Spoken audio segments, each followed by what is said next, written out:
सबसे पहले अपना महेश्वर शिव गुरु के चरणों के प्रणाम करतानी, माता गुरुआइन के चरणों के प्रणाम करतानी, साहब श्री हरेंद्रानंद के चरणों के प्रणाम करतानी, दीदी माँ नीलम के चरणों के प्रणाम करतानी।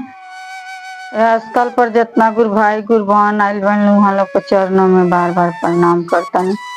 देखी लो दीदी भैया, हम अपना गुरु से पहला में दया मांगी ले कैले, हे शिव रौरा हमार गुरु हई, हमरा और से सहाई, हमरा पर दया करी, ऐसा दया करी कि हमार मन दिल तन समझ जाओ कि रौरे हमार गुरु हई। दूसरा सूत्र में एक दीदी भैया से जोड़े जड़ा के प्रयास करे के बाद तीसरा सूत्र में अपना गुरु के चरण में प्रणाम करे के बाद, हे महादेव रौरा हमार गुरु हई, हमरा और हमरा ऊपर दया कर। देखी दीदी कितना आज बढ़िया के काम बा कि मिले के हमनी के सौभाग्य के बात बा कि सभी गुरु भाई गुरु बहन से बहुत बढ़िया काम बा कि साहब दीदी शिव गुरु के दया से, साहब दीदी के आशीर्वाद से हमनी के 3 गो काम करे के मौका मिलल बा।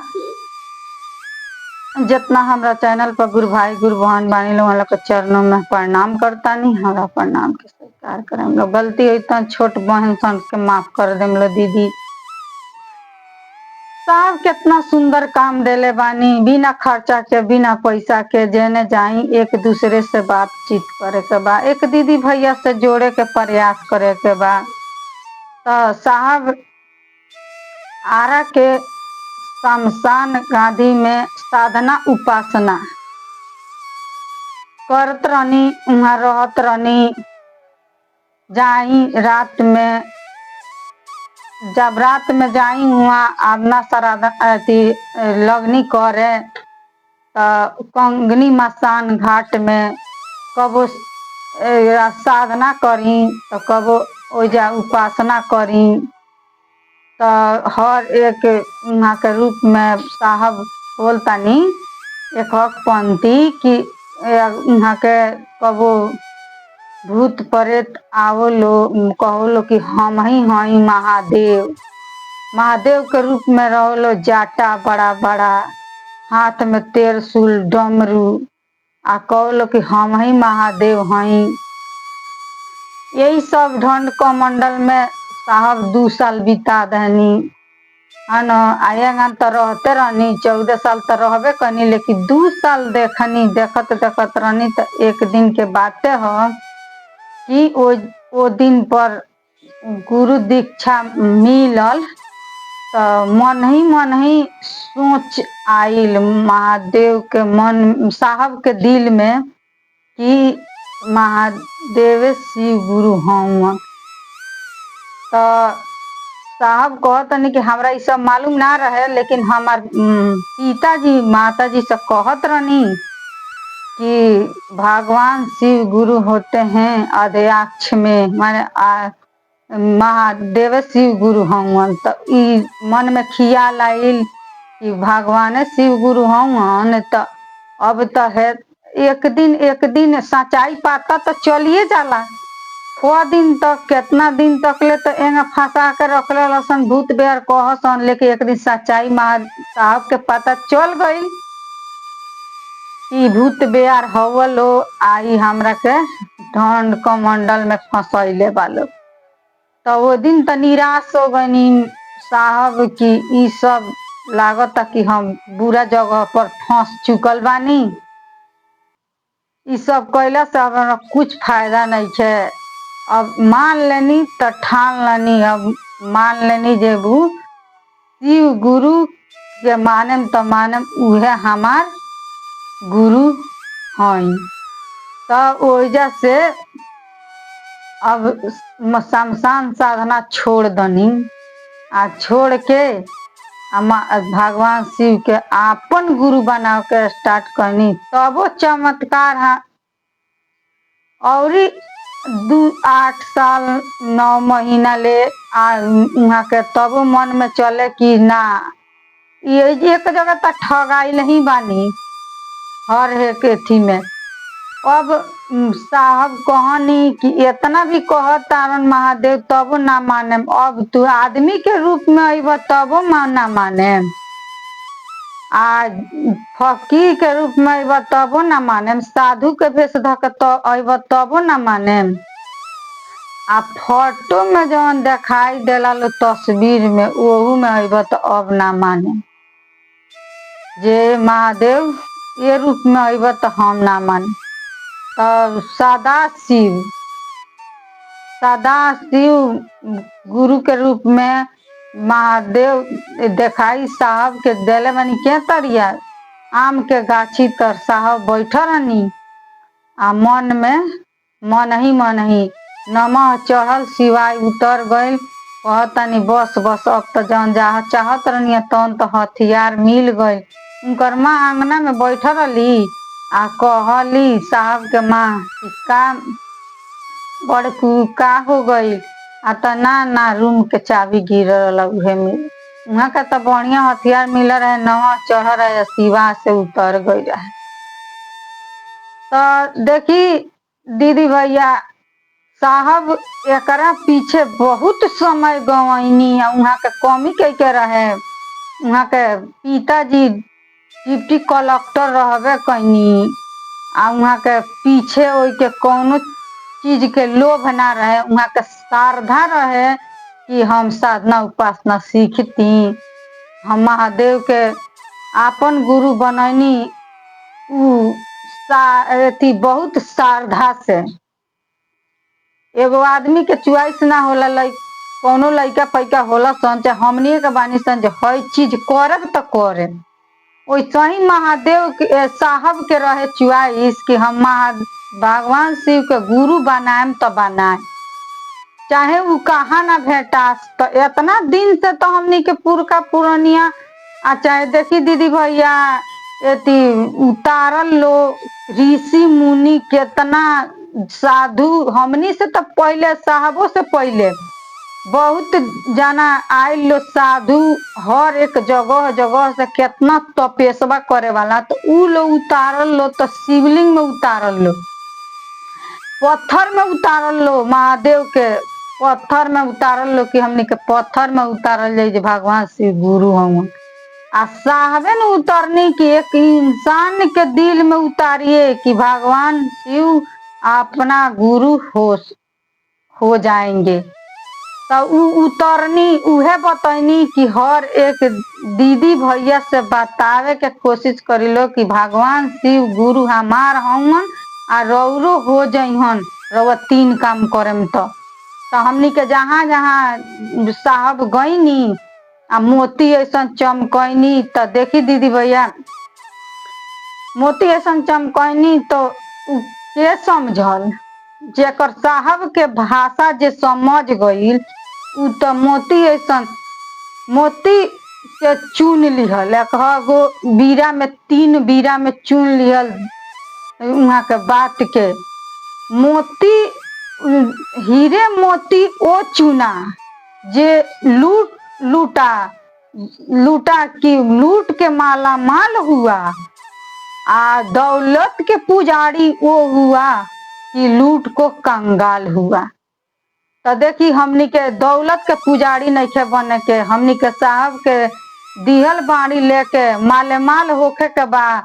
तो देखी दीदी भैया लो 3 काम अपनाई लो, जे 3 काम अपनाई लो आए थी। जब दौलत के पुजारी बने के बा तो मंदिर धरे जाइलो, मंदिर धरे के बा तो दौलत खातिर धरे केहू लोभ बा। आए अगर जे साहब के काम के पकड़े के बा तो ओकरा खातिर रौरा 3 जन्म खातिर रौर निर्मल हो जाई। बहुत भाग से मनुष्य के तन मिलेला।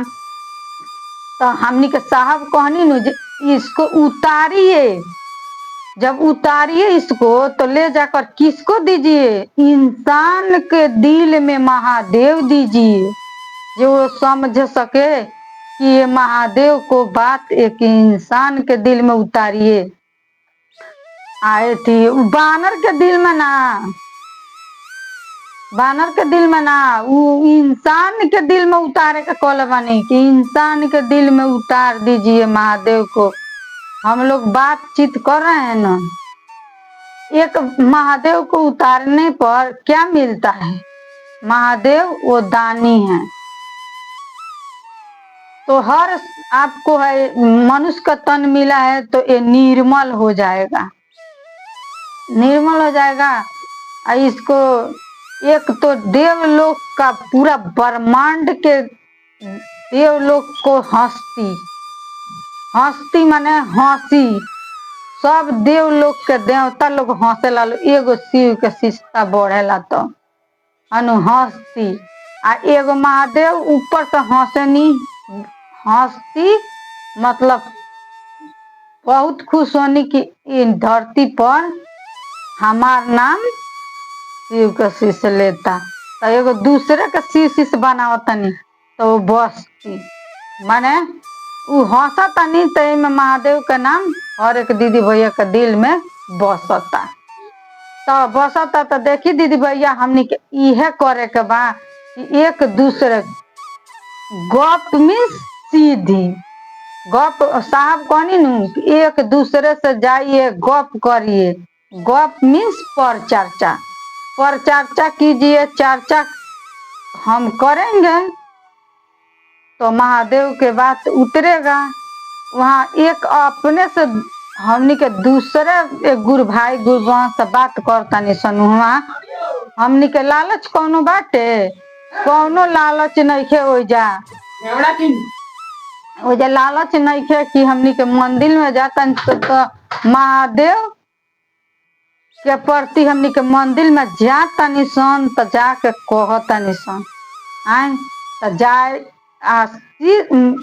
मंदिर में भक्त जाके कहेला शिव के शिष्य के पास महादेव खुद चल के आवेनी आवेनी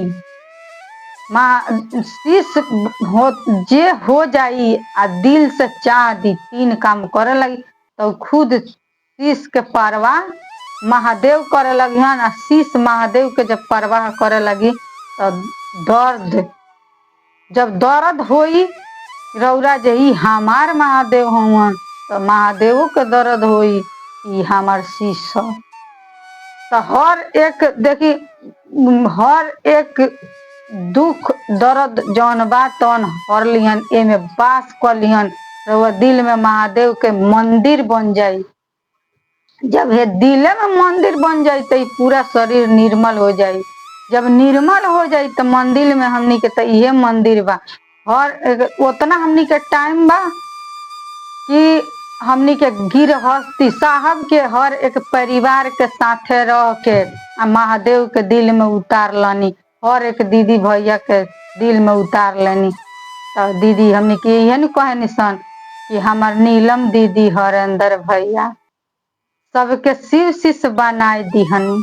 प्रेम कितना रहे कि शिव शिष्य बना दहनी, हर एक दीदी भैया के शिव शिष्य बना दहनी, उनके कंगन पहना दहनी, कंगन पहना दहनी, सबके दिल में उतार दहनी। हमार नीलम दीदी हरेंद्र भैया सबके शिव शिष्य बना दहनी, कंगन पहना देनी, हाथ जोरे जोरी सब घर घर बात करिए, गुरु के प्रचार करिए, मतलब गुरु के बात करिए तो गुरु के प्रचार करिए आ चर्चा में जाके सबके सामान करिए, सब केहू के माने सामान करिए जो एक सामान बा सबके सामान करिए, गुरु के बात करिए, गुरु के बात करिए, हर एक दीदी भैया से पहचान करिए, गुरु के प्रचार करिए। हमार नीलम दीदी हरेंद्र भैया सबके शिव शिष्य बना देहन है न।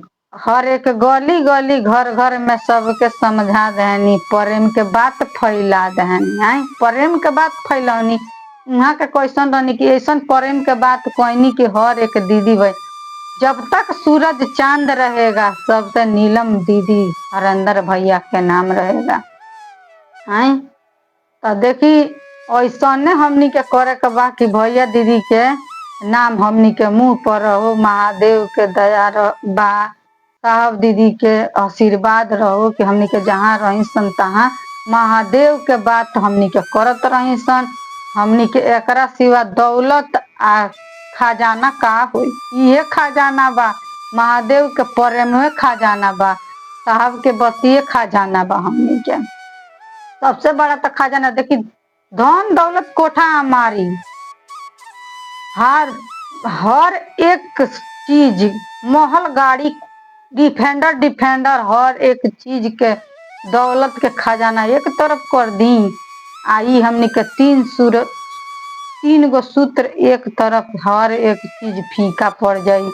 यही 3 गो काम के आगे हमने के साहब इतना अच्छा काम दिले बानी कि हर एक दीदी भैया से बताई ना, बताही वाला काम करे के बा। कौन दीदी भैया पूछ देता नहीं लो जे मंदिर के शिव मंदिर के शिव में आ साहब के शिव में का अंतर बाटे। देखी अंतर कुछ तो नहीं है, दोनों तो एक ही शिव हैं। लेकिन हमनी के जब पूजा करे चल जाई तो बहुत दूर से चल के आवल जाई तो का जाने में कुछ भेटाई कि ना भेटाई। आ साहब के शिव के तो रिश्ता बड़ी नजदीकी में बा, दोस्ती में बदल जाई, इतना नजदीकी में बानू। साहब के शिव के 3 गो काम साहब हमनी के इतना आसान काम दे दिले बानी, इतना आसान कि हमनी के 3 काम साचा दिल से कल जाई तो बहुत भाव में महादेव के हाथ पकड़ ले हाथ हमनी के कि हमार शीश हो। तो देखी दीदी हमनी के महादेव के चरण बड़ा अनमोल भाई, 3 काम से चरणिया पकड़ा जाई, बहुत आसानी से पकड़ा जाई। तो ओकरा के हमनी के पकड़े वाला काम करे के बा, कहिया ले पहला में पढ़ल जाई आ दूसरा में पढ़े के प्रयास कल जाई। तो ये हमनी के साहबे के दिहाल का काम कर लिहल जाई तो हमनी के जल्दी महादेव पकड़ा जतनी। तो हमनी के पुजारी बनला के कौन काम बा, बड़ी दूर से घूम के अइला, जब उहे रास्ता घूम के आवल जाई 5 कोस से आ उहे रास्ता हमनी के 3 कोस में भेटा जाई। तो हमनी के 5 कोस गइला का कौन जरूरत बाटे, हमनी के 3 कोस 3 सुतरवा ना कर लेके जल्दी महादेव से हमनी के 3 काम क के महादेव के चरण पकड़े के बाद तो हमनी के इहे काम करे के कोशिश कल जाओ। नीलम माँ बानी तो इतना सुंदर हमनी के 3 गो पंक्ति बतैले बानी, साहब हमनी के शिव शिष्य बनानी और एक जन में बता के गइल बानी। और एक देखी हर दिशा में साहब जब नइखे हो जैसा समझ में आवत आदमी छोड़ ले बानी साहब। देखी नइखे समझ में आवत रहो, दिमाग के मेमोरी काम नइखे करो। तरौरा कितना सुंदर लवली दीदी बाड़ी, अपन मेमोरी चार्ज कराओ के बाद कराई ना उहे लो से। अब इतना सुंदर बरखा दीदी बानी, उहो से मेमोरिया अपन दिमागों का चार्ज करा ली लो। और दीदी भैया तो मैंने अलग के बात बानी लो है ना। तो बरखा दीदी बानी, नियरखा दीदी बानी, वहां से अपन मेमोरी चार्ज करा ली लो। दिमाग तो उतना नहीं के काम करत, तो चार्ज होई तो खुद काम करे लगी कि कितना महादेव हमनी के दया करे। हमनी के 3 काम कैला से कहाँ तक फायदा बा,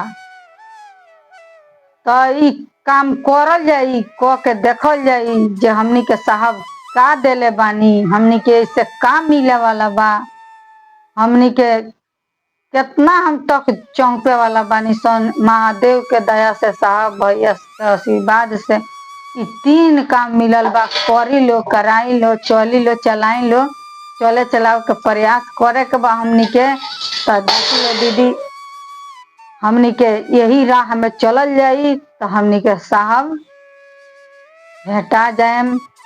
हमनी के नैया के पार लगावे वाला महादेव बानी, साहब भैया बानी। जौन काम नइखे होत तो कहे के प्रयास करी लो कि हे महादेव जी रउरा दया करी, हे साहब भैया रउआ आशीर्वाद दी, हे नीलम दीदी रउआ साथ दी कि हई काज गुरु काज में हमनी के चल दिले बानी सन। एजा से रउआ लो साथ देवे के प्रयास करी लो। एक बात के हमनी के मिलावे के बा कि हमार दीदी का कहली, हमार भैया का कहले बानी, यही बनती से साहब शिष्य अनुभूति किताब लिखले बानी, वही हिसाब से हमनी के किताब हमनी के राह देखावत चली, हमनी के आगे बढ़ावत चली, मंदिर तक पहुंचावत चली। यही किताब के राय से हमनी के हर एक खुशियाँ मिल सकत ताटे।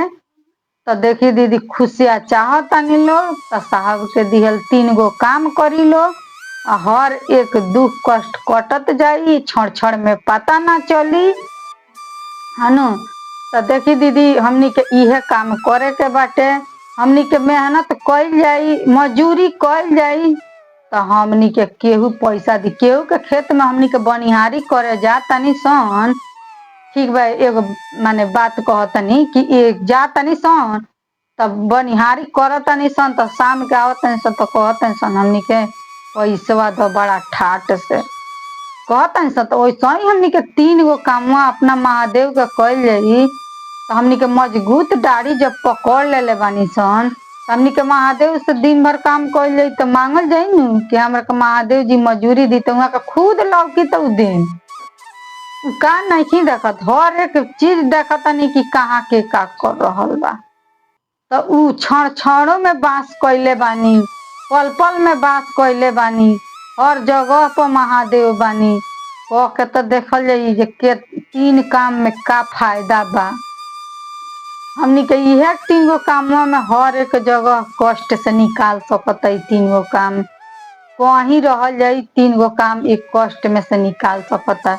ये 3 गो काम हमनी के करे के बा, करावे के बा, चले के बा, चलावे के बा, हर एक दीदी भैया के दिल में उतारे के बा। हर एक जगह पर दीदी भैया नहीं लोग, कितना दीदी भैया लोग को मालूम नहीं है कि अति महादेव के काम किए तरी, लेकिन बतावल जाई का लागत हमनी के कह देवे के बा जे दीदी भैया रउआ भगवान शिव के गुरु बनैले बानी, तो उ अपने गुरु भैया कहियन गुरु भाई की बनैले बानी चाहे नहीं, वो जगह पर कहल जाई अगर बनैले बन तो पूछल जाई क्या दया मांगी ले, तो बताइन अगर सही बा तो ठीक बा, नहीं गलत होता तो रउआ बताई।